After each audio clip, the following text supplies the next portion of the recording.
All right, students, it's my final installment of selective color photographs. And so here I've got a cute picture of my daughter with her favorite slippers. She calls them her duckies.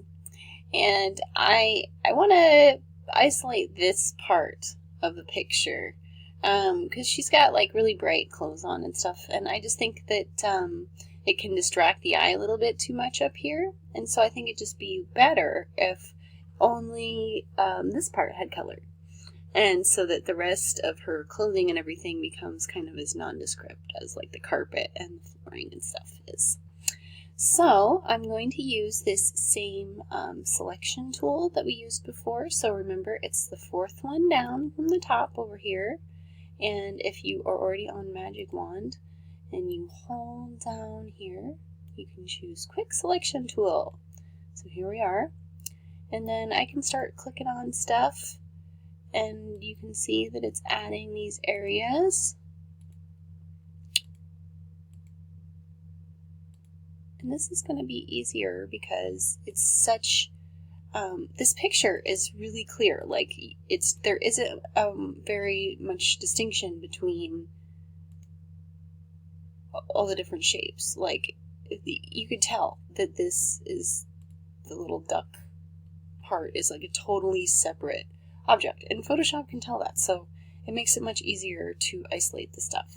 So I just clicked around just a tiny bit there, and hopefully that's how quick it will be for you. If it gets challenging, we might try a different way, but I think that this quick selection tool is going to be the easiest for most everybody, so that's why I'm doing 2 videos with this one. So here we go. Now we want to inverse, right? So only everything but the ducks are selected, and now we go Image, Adjustments, Black and White. Woohoo! That looks super cool, and I didn't even refine my edge.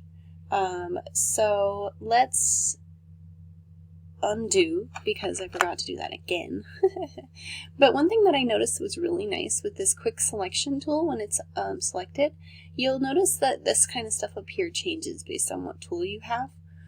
But they have a button for Refine Edge, so you can actually do it right from there.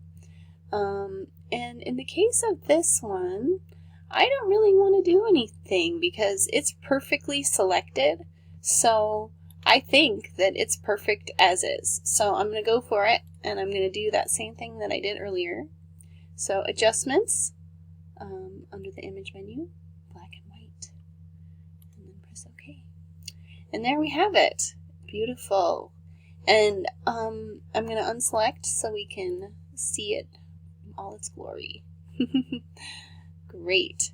And I think that really makes a statement in the picture. I think you get more of a feeling of what I intended in the picture, because now just the part that I want you to see is on there.